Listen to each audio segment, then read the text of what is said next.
So any place that the Communist Party wants to assert a claim to, it will do so. I'm sure we're on the cusp of hearing about claims to most of Antarctica. And when they get to the moon, we'll hear about claims to the moon. And ditto to Mars or any other moon or planet or asteroid that the party decides to occupy. Their territorial aggrandizement is essentially going to be endless, but they are always going to conceal their true goals. They're always going to cloak their behavior in layers and layers of respectability to try and convince the world that they are morally and then legally justified to basically commit murder. Okay, you've been studying communist China's military buildup for decades. Tell me a little bit about your background so we know where you're coming from here.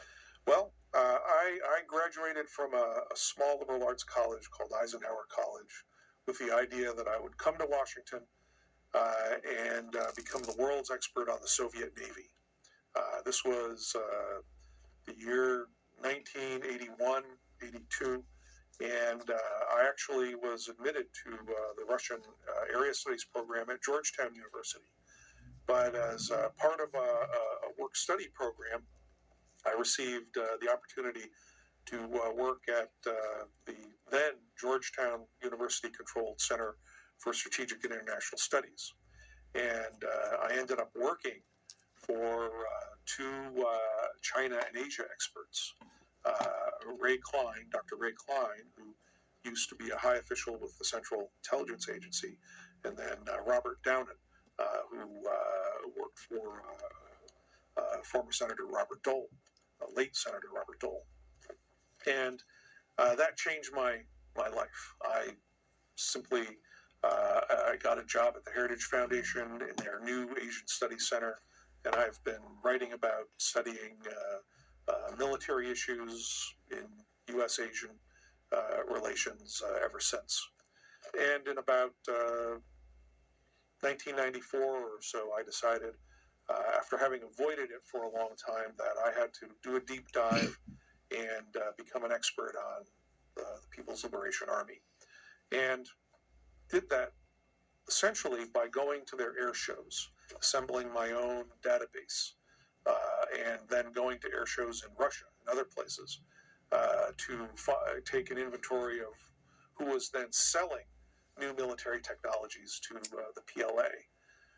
In about 2004, they stopped giving me visas to go to their air shows, so I decided I would go to military exhibitions every place else. And I still do that and collect on what the Chinese put out in terms of brochures, write down the answers to any questions they care to answer, and it all goes into my database and contributes to my writing about China's military modernization and its strategic objectives. What we hear about the Chinese military is everything from it's a huge military, the army, there's a lot of people in there, but they're not really good fighters at all. It doesn't mean much, right? All the way to the Chinese military has already surpassed, in some ways, the U.S. military. And there are ways, for example, with these hypersonic weapon technologies, as I understand, that no one has a response to. Where does the reality fit on that spectrum?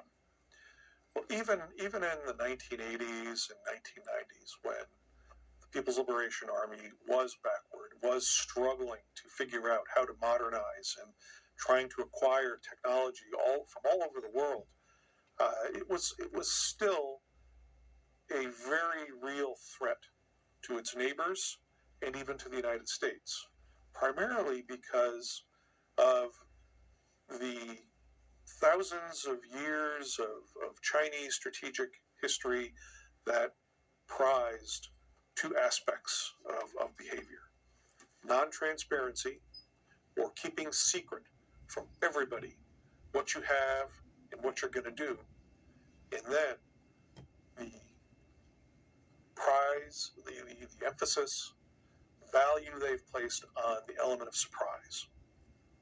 So even if China had a backwards military, if they struck first massively, wherever they chose to strike, they could probably win.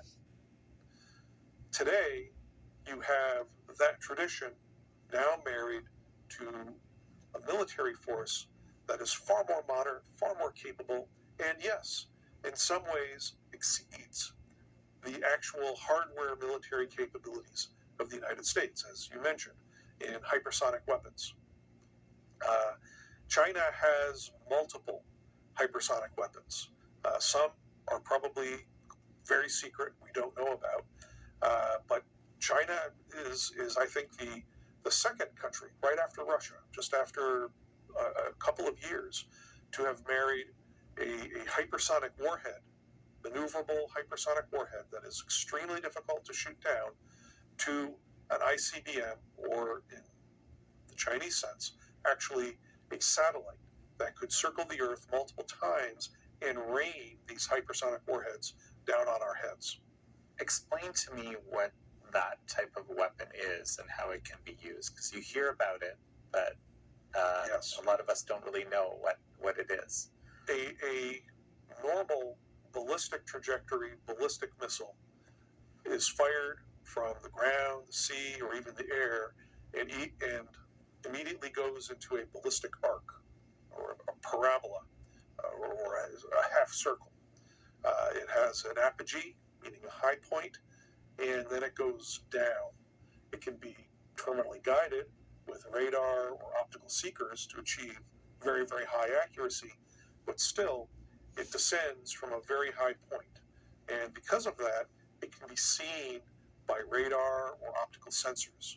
And if it can be seen by those sensors, it can be targeted by defenses on the ground, be they anti-missile missiles, laser weapons, microwave weapons that fry the electronics and such. You have a chance to defend yourself. Now, a hypersonic weapon starts out in a ballistic arc, but it can immediately descend to a lower altitude, so it's out of radar sensing range.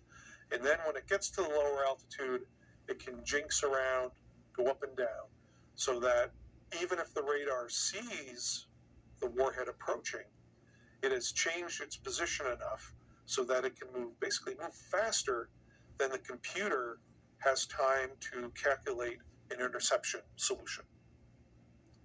So essentially, it becomes very, very difficult to shoot down. And China deploys hypersonic warheads on its DF-17 intermediate range ballistic missile.